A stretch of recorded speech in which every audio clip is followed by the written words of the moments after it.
একটি রহস্যময় মহাকাশ মিশন। চারজন মানুষ যারা আর মানুষ থাকেনি, দেহে এসেছে অজানা শক্তি, আর সামনে অপেক্ষা করছে এক ভয়ঙ্কর শত্রু, যার আক্রমণে হতে পারে পৃথিবীর শেষ সূর্যোদয়।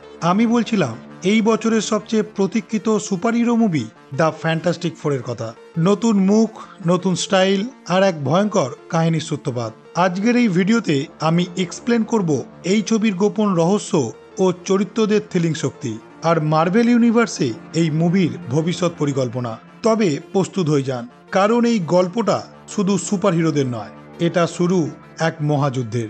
আর এই গল্পটি শুরু করবার আগে হ্যালো বন্ধুরা, আমি Soumyajit and welcome to the history story.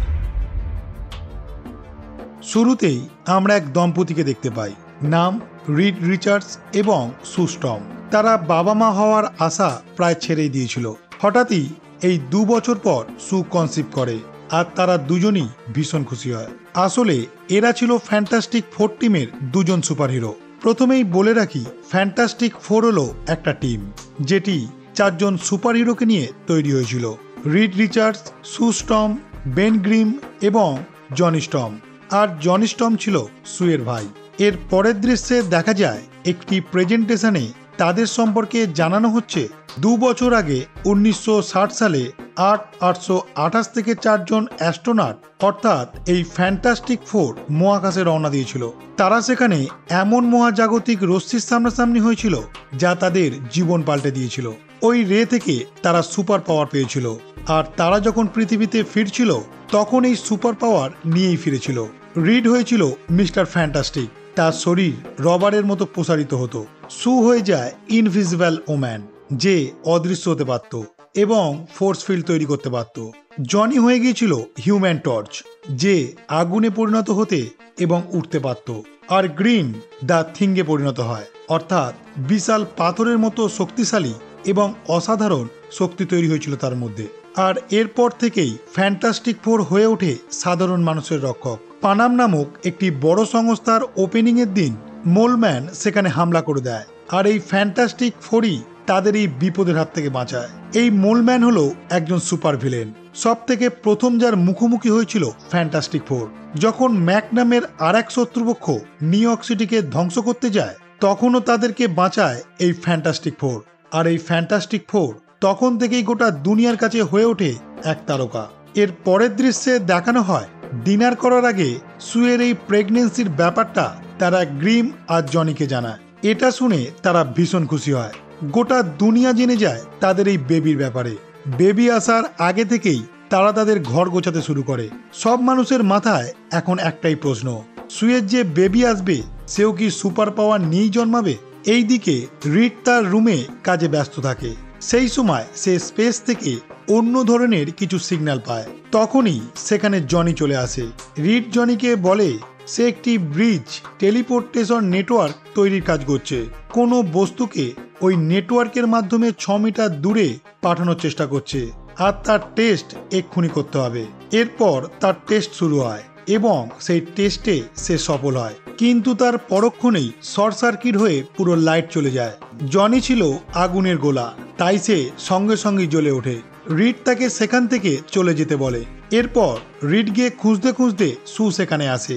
Read তাদের বেবি ঠিক আছে কিনা তার জন্য একটা টেস্ট করতে চায়, কিন্তু সু তার সুপার পাওয়ারের মাধ্যমে রিডকে ফিল করায় যে তাদের বেবি একদম সুস্থ আছে। অন্যদিকে গ্রিন যখন বাজারে যায় তখন তার সাথে হোস্টেলের কিছু বাচ্চাদের দেখা হয়। তারা গ্রিনের সাথে মজা করতে থাকে এবং গ্রিনও এই সময়টাকে উপভোগ করে। তখন রাত্রি 10টা।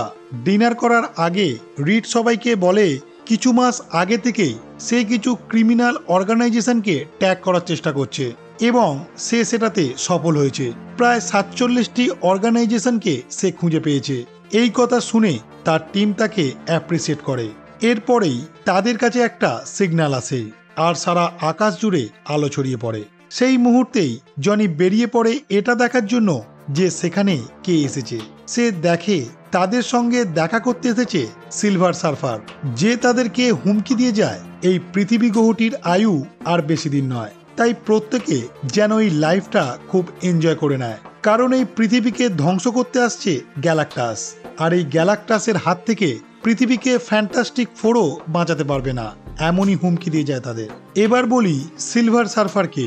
সিলভার সার্ফার হলো একটি এলিয়েন্ট যার বডিটা পুরোটাই সিলভারের এবং একটা বোটের সাহায্যে সে মহাকাশে ভ্রমণ করতে পারে। আর এই গ্যালাক্টাস হলো এমন এক সত্তা যে নিজের অস্তিত্ব বজায় রাখার জন্য গ্রহগুলোকে গ্রাস করে। এরপর তারা সিলভার সার্ফারকে ট্র্যাক করতে চায়, কিন্তু সে এতটাই ফাস্ট ছিল যে তাকে ট্র্যাক করা সম্ভব হচ্ছিল না। এরপর রিড ডাটা কালেক্ট করার জন্য স্পেসে সার্চ করতে থাকে এবং সে জানতে পারে গ্যালাক্টাস এই রকমই 5টি গ্রহকে ধ্বংস করে গায়েব করে দিয়েছে। রিড এও বলে ওই স্পেস দূত অর্থাৎ সিলভার সালফারের এনার্জির সিগনেচার পাওয়া গেছে আরও একটি নতুন প্ল্যানেটে, যেরকম সিগনেচার ওই ধ্বংস হয়ে যাওয়া 5টি প্ল্যানেটে দেখতে পাওয়া গেছে। এরপর তারা এই বিষয়ে শিওর হয়ে যায় যে গ্যালাক্টাস সত্যি তাদের প্ল্যানেটকেও ধ্বংস করে দেবে। তারা বুঝতেই পেরেছিল হয় গ্যালাক্টাসকে তাদের পৃথিবীতে আসতে হবে আর না হলে তাদেরকে যেতে হবে পৃথিবীকে বাঁচানোর জন্য। তাই তারা গ্যালাক্টাসের প্ল্যানেটে যাওয়ার জন্য প্রস্তুতি নেয় যাতে তারা পৃথিবীর ভাগ্য নিয়ে আলোচনা করতে পারে। তারা এই রকম একটা সিদ্ধান্ত নিয়েছিল ঠিক 4 বছর আগে, আর আবারও এখন এরকম সিদ্ধান্ত নিয়েছে পৃথিবীকে বাঁচানোর জন্য। এরপর জনি নিজের ঘরে বসে স্পেসের সিডিগুলো শুনছিল, কিন্তু প্রত্যেকটাতেই একই শব্দ শোনা যাচ্ছিল। সু সেখানে আসে এবং জনিকে বলে রিড তাকে ডাকছে। রিডের কাছে যেতেই রিড জানায় যে তাদের নিউ স্পেস স্যুট তৈরি করা হয়েছে, যেটা ফ্রেম প্রুফ ছিল, যাতে অক্সিজেন লেভেল অনেকটাই বেশি ছিল। কিন্তু 0 অ্যাটমসফিয়ারে ওই ফ্রেম অন করে দিলে 10 মিনিটের মধ্যেই অক্সিজেন শেষ হয়ে যাবে। এরপর গ্রিম হঠাৎই টিভিতে নিজের চেহারা দেখতে পায়। সে ভাবতে থাকে কিভাবে একটা রশ্মি তাদের ডিএনএটাই চেঞ্জ করে দিয়েছে। এরপর গ্রিম রিডের কাছে আসে এবং তাদের মধ্যে কিছু কথাবার্তা হয়। রাতে রিড এবং সুয়ের মধ্যেও কিছু কথাবার্তা হয়। রিড বলে এই প্রথমবার প্রেগনেন্ট অবস্থায় কেউ স্পেসে যাচ্ছে আর এই সব কিছুর প্রভাব পড়বে তাদের বেবির ওপর। সু বলে এটা নিয়ে যে তার কোনো চিন্তা নেই সেরকম নয়, তবে তার নতুন স্যুটটা খুব পছন্দ হয়েছে। রিড বলে এটা সেই পুরনো স্যুটটাই, শুধুমাত্র একটু স্পেস বাড়ানো হয়েছে এবং কালারটা একটু ডিপ করা হয়েছে। এরপর রিড শহরের সবাইকে আশ্বাস দেয় যে তারা এই হুমকির বিরুদ্ধে লড়াই করবে এবং তাদেরকে রক্ষা করবে। তারা তাদের স্পেস রকেট লঞ্চ করে যেটা সফলভাবে গ্যালাক্টাসের উদ্দেশ্যে পাড়ি দেয়। এরপর তারা ভাবতে থাকে যে গ্যালাক্টাস কিরকম হতে পারে, স্পেস ড্রাগন কিংবা অন্য কিছু। রিড বলে প্রথমে তাকে দেখে তার মানসিক পরিস্থিতি এবং তার শরীরের তাপমাত্রা বুঝতে হবে। দূরের একটা নক্ষত্রমণ্ডলে তারা সিলভার সার্ফারের এনার্জির সিগনেচার খুঁজে পায় আর খুব তাড়াতাড়ি তারা একটা প্ল্যানেটের সামনাসামনি আসে আর তারা লক্ষ্য করে সেখানে আজব ধরনের কিছু ঘটনা ঘটছে। তারা দেখতে পায় প্ল্যানেটের একটা অংশ ভেঙে গিয়ে একটি ব্ল্যাক হোলের আকার নিয়েছে। এরপর গ্যালাক্টাসের স্পেসশিপের দ্বারা তাদের স্পেসশিপটা অচল হয়ে যায়। তারা বুঝতে পারে কেউ তাদেরকে বন্দি করেছে। এরপর তারা সেখানে সিলভার সার্ফারকে দেখতে পায়। সে বলে গ্যালাক্টাস তাদের সঙ্গে দেখা করতে চায়। রিড একা যেতে চাইলে সিলভার বলে তাদের সকলের সঙ্গেই গ্যালাক্টাস দেখা করবে। এরপর তারা চলে আসে গ্যালাক্টাসের সামনে। তারা গ্যালাক্টাসকে দেখে অবাক হয়ে যায়, কারণ তার শরীরটা দৈত্যের মতো বিরাট ছিল। গ্যালাক্টাস তাদের বলে সেও একদিন তাদের মতন সাধারণ ছিল, কিন্তু হঠাৎ এক মহাজাগতিক রশ্মির কারণে আজ সে এরকম হয়েছে। কিন্তু তারা তাদের পৃথিবীকে বাঁচানোর জন্য অনেক দূরে চলে এসেছে। এরপর গ্যালাক্টাস তাদের বলে তারা পৃথিবীকে বাঁচাতে পারে যদি সু তার বেবিকে তার হাতে তুলে দেয়, কারণ ওই বেবি অনেক সুপার পাওয়ার নিয়ে পৃথিবীতে আসতে চলেছে আর কিছুক্ষণের মধ্যেই সুয়ের কষ্ট হতে থাকে। বেবি যেন এক্ষুনি বেরিয়ে আসতে চাইছে। রিড তখন বলে তুমি কোনোদিনই এই পৃথিবী আর আমাদের বেবিকে পাবে না। আর জনি সঙ্গে সঙ্গেই গ্যালাক্টাসকে ধ্বংস করার চেষ্টা করে। আর সেই সময় রিড সুকে নিয়ে সেখান থেকে পালিয়ে আসার চেষ্টা করে। কোনো মতে তারা মাধ্যাকর্ষণ শক্তির প্রয়োগ করে তাদের স্পেস থেকে বেরিয়ে আসে। তখনই সিলভার তাদের পিছন পিছন আসে এবং সুয়ের বেবিকে ছিনিয়ে নেওয়ার চেষ্টা করে, কিন্তু গ্রিম তাকে তাদের স্পেসশিপ থেকে ছুঁড়ে ফেলে দেয়। কিন্তু তারপরেও সে তাদের স্পেসশিপের পিছনে আসতে থাকে। সু জনিকে বলে সে তার ভাগনাকে মারার চেষ্টা করছে, সে যেন সিলভারকে এক্ষুনি মেরে ফেলে। এটা বলা মাত্রই জনি তার ওপর অ্যাটাক করার চেষ্টা করে, কিন্তু সে কোনো মতেই সফল হতে পারছিল না। তারপর 4 বারের বার সে সফল হয়, কিন্তু তারপরেও সিলভার আবারও তাদের পিছনে চলে আসে। আর এবার রিড বলে সে কিছু করবে। সে স্পেসশিপটাকে একটি বড় নিউক্লিয়ারের দিকে নিয়ে যেতে বলে, যাতে তার গ্র্যাভিটি সিলভারে আটকে যায়। গ্রিম রিডের কথা মতোই কাজ করে, আর সত্যি তাই হয়। সিলভার ওই নিউক্লিয়ার ব্ল্যাক হোলের মধ্যে ঢুকে যায়। অন্যদিকে সুয়ের লেবার পেন শুরু হয়, আর এদিকে স্পেসশিপের ফিউলও শেষ হয়ে যায়। রিড গ্রিমকে স্পেসশিপের স্পিড বাড়িয়ে নিউক্লিয়ারের চারিদিকে ঘুরতে বলে, আর অন্যদিকে সু রিডকে বলে যদি তাদের ছেলে কোনো মনস্টার আর এই পৃথিবীর জন্য ক্ষতিকারক হয়। রিড তখন বলে সু যেন তার উপর বিশ্বাস রাখে, এই রকম কিছুই হবে না। এরপর রিড সুকে বলে পুশ করতে, যাতে তাদের বেবি পৃথিবীতে আসতে পারে। অন্যদিকে নিউট্রনের তাপে তাদের স্পেসশিপের ফিউল আবারও তৈরি হয়ে যায়।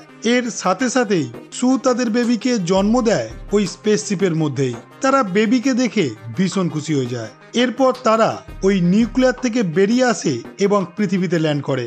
শহরের সবাই ভীষণ খুশি হয়। তাদের ফিরে আসতে 1 মাস সময় লেগে যায়। এরপর শহরের সবাই এক এক করে প্রশ্ন করতে থাকে যে তারা গ্যালাক্টাসকে হারিয়ে এসেছে কিনা, কিন্তু তারা জানায় যে গ্যালাক্টাস তাদের বেবির পরিবর্তে পৃথিবীকে বাঁচাতে চেয়েছে, তাই তারা সেখান থেকে পালিয়ে এসেছে।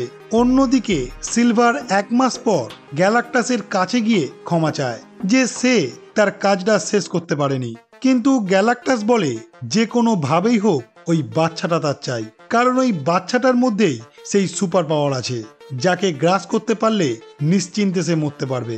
এদিকে রিড গ্যালাক্টাসকে নিয়ে গবেষণা করতে থাকে, কিন্তু কোনো ক্লু পায় না। তার টিম তার কাছে জানতে চাইলে সে বলে তার সম্পর্কে জানতে হয়তো আমাদের আরো 10 বছর লেগে যেতে পারে, কারণ পৃথিবীর থেকেও সে অনেক পুরনো। এটা শুনে সবাই সেখান থেকে চলে আসে। জনি ব্যস্ত থাকে সিলভার তাকে ঠিক কি কথা বলতে চেয়েছিল সেই কথাটা বোঝার জন্য। এরপর রিড তার বেবিকে অ্যানালাইসিস করতে থাকে যে তার মধ্যে কি ধরনের সুপার পাওয়ার রয়েছে। চারিদিকে নিউজে একটাই খবর ছড়াতে থাকে যে ফ্যান্টাস্টিক ফোরের কাছে পৃথিবীকে বাঁচানোর কোনো খবরই নেই। তখন রিড সিদ্ধান্ত নেয় যে তাদের বেবিকে গ্যালাক্টাসের কাছে দিয়ে হলেও তাদের এই পৃথিবীকে বাঁচানো উচিত, কিন্তু সু এই কথায় রাজি হয় না।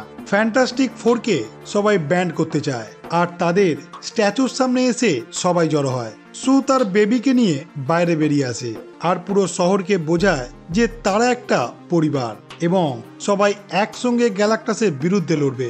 এরপর রিড সিদ্ধান্ত নেয় যে টেলিপোর্টেশন ব্রিজের মাধ্যমে সে পৃথিবীকে অনেক দূরে সরিয়ে নিয়ে যাবে, যেখানে পৃথিবীকে খুঁজতে গ্যালাক্টাসের কোটি কোটি বছর লেগে যাবে। আর এই কথাটাই সে নিউজ চ্যানেলে জানিয়ে দেয়। আর এদিকে সু এই ব্রিজ তৈরি করার জন্য কি কি লাগবে তা নিউজ চ্যানেলে জানিয়ে দেয়। চারিদিকে ব্রিজ তৈরির কাজ শুরু হয়ে যায়। অন্যদিকে গ্যালাক্টাসের স্পেসশিপ পৃথিবী থেকে মাত্র 4 দিনের দূরত্বে ছিল, আর এই দিকে ফ্যান্টাস্টিক ফোর তৈরি করতে থাকে প্ল্যানেটকে শিফট করার জন্য। জনি এই দিকে সিলভারের সেই শব্দগুলোর মানে বুঝতে পেরে যায়। প্ল্যানেট শিফটের কাউন্টডাউন শুরু হয়ে যায়, কিন্তু প্ল্যানেট শিফট হওয়ার আগেই সিলভারের দ্বারা ব্রিজগুলি ধ্বংস হয়ে যায়, আর জনিও চলে আসে টাইম স্কোয়ারের শেষ ব্রিজটাকে বাঁচানোর জন্য। এরপর জনি ট্রান্সমিটারের সাহায্যে সেই মেসেজগুলো চারিদিকে বাজাতে থাকে। সিলভার অবাক হয়ে যায়। আসলে সিলভার গ্যালাক্টাসের হাত থেকে তার প্ল্যানেটকে বাঁচানোর জন্য তার গোলামি করত। যেসব প্ল্যানেট গ্যালাক্টাসের জন্য ধ্বংস হয়ে গেছে তাদের শেষ মেসেজগুলো বাজাতে থাকে শহরের সমস্ত বড় বড় টিভিতে। এতে সিলভারের ভীষণ কষ্ট হয়। জনি তাকে তাদের সাহায্য করতে বলে, কিন্তু সে বলে সে কোনোভাবেই তাদের সাহায্য করতে পারবে না। এরপর সে সেখান থেকে চলে যায়।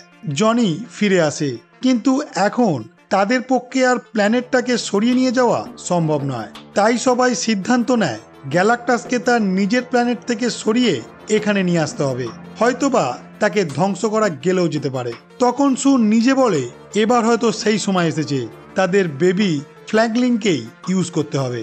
এরপর তারা মোলম্যানের সঙ্গে আলোচনা করে যাতে তাদের শহরের নাগরিকদের ভূগর্ভস্থ শহর সাবটেরেনিয়ার সরিয়ে নিয়ে যেতে পারে। এরপর তারা 4 জন প্রস্তুত হয় গ্যালাক্টাসের সঙ্গে লড়াই করার জন্য, আর গ্যালাক্টাসও এসে পৌঁছে যায় পৃথিবীতে। এক এক করে সবকিছু তছনছ করতে শুরু করে। জলের দিক থেকে শুরু হয় হামলা। এরপর গন্ধ শুকে সে বোঝার চেষ্টা করে বাচ্চাটি কোথায় রয়েছে। না বুঝতে পারায় সে তার সুদূর পৌঁছে যাওয়ার দৃষ্টি দিয়ে দেখে নেয় বাচ্চাটি কোথায় আছে এবং এগিয়ে যেতে থাকে বাচ্চাটির দিকে। তার এক একটা পদক্ষেপেই শেষ হয়ে যেতে থাকে শহরের এক একটা অংশ। এরপর শুরু হয় লড়াই। ফ্যান্টাস্টিক ফোর ফ্র্যাঙ্ক রিংকে কন্ট্রোল এরিয়ার মধ্যে রেখে আসে আর সেখানেই গ্যালাক্টাস আসতে থাকে। গ্রিম, সু এবং জনি একসাথে তার চোখ এড়িয়ে বাচ্চাটাকে সেখান থেকে সরাবার চেষ্টা করে। তাই জনি প্রথমেই গ্যালাক্টাসের চোখে আক্রমণ করে আর বাচ্চাটিকে নিয়ে গিয়ে ফ্যান্টাস্টিক ফোরের ব্ল্যাক স্টার বিল্ডিং এ নিয়ে আসে। আর এদিকে তারা সবাই চেষ্টা করে যাতে গ্যালাক্টাস তাদের নখদর্পণে চলে আসে, কিন্তু গ্যালাক্টাস তাদের এই চালাকি আগেই বুঝতে পেরে যায় আর বাচ্চাটি কোথায় আছে সেটাও দেখতে পেয়ে যায়। আর গ্যালাক্টাস এবার ব্ল্যাক স্টার বিল্ডিং এর দিকে যেতে থাকে। গ্রিম এবং জনি মিলে তাকে জ্বালিয়ে দেওয়ার চেষ্টা করে, কিন্তু তাতে তার কিছুই হয় না। আর গ্রিম তাকে আটকাতে এলে গ্রিমকে মেরে মহাকাশের দিকে ছুঁড়ে দেয়। জনি তাকে কোনো রকমে বাঁচিয়ে নেয়। এরপর সু তার বেবিকে বাঁচানোর জন্য তার গাড়ি নিয়ে গ্যালাক্টাসকে আটকানোর চেষ্টা করে, কিন্তু গ্যালাক্টাসের পায়ের এক আঘাতেই সে তার গাড়ি নিয়ে ছিটকে পড়ে যায়। এরপর গ্যালাক্টাস এগিয়ে যেতে থাকে বেবির দিকে। এবার রিড চেষ্টা করে তাকে আটকাবার। দানবের মতো গ্যালাক্টাসের সে শরীরে উঠে পড়ে আর আঘাত করতে শুরু করে, কিন্তু গ্যালাক্টাস তার হাতের এক থাবাতেই তাকে ধরে ফেলে এবং তাকে চিরতে শুরু করে। এই সময় জনি আবারও এসে গ্যালাক্টাসের চোখে আঘাত করে আর রিড গ্যালাক্টাসের হাত থেকে নিচে পড়ে যায়। বাকিরা একইভাবে নিচে পড়ে যায়। এরপর গ্যালাক্টাস ব্ল্যাক স্টার বিল্ডিং থেকে বাচ্চাটিকে তুলে নিয়ে যায়। তখন সু সেখানে চলে আসে আর তার সমস্ত সুপার পাওয়ার দিয়ে তাকে ওই কন্ট্রোল এরিয়ার মধ্যে নিয়ে যাওয়ার চেষ্টা করে।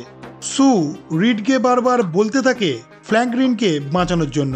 রিড তখন তার বেবিকে বাঁচাতে গিয়ে যায় আর জনিকে বলে কন্ট্রোল এরিয়ায় চলে যেতে।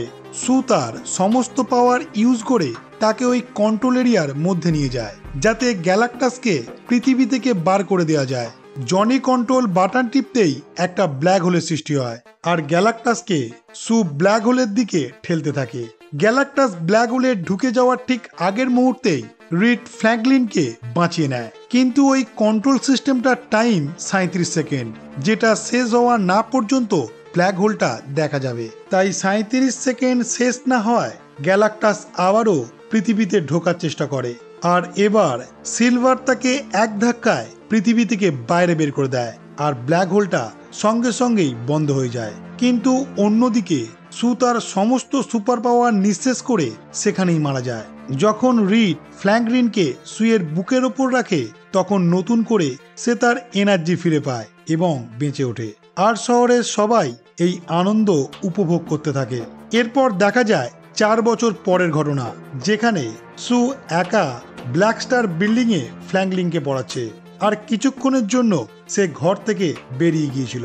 এসে দেখে একটি সবুজ পোশাক পরা লোক ফ্র্যাঙ্কলিনের সঙ্গে কথা বলছে, যার হাতে লোহার একটি মুখোশ ছিল। আর এখানেই এই মুভিটি শেষ হয়।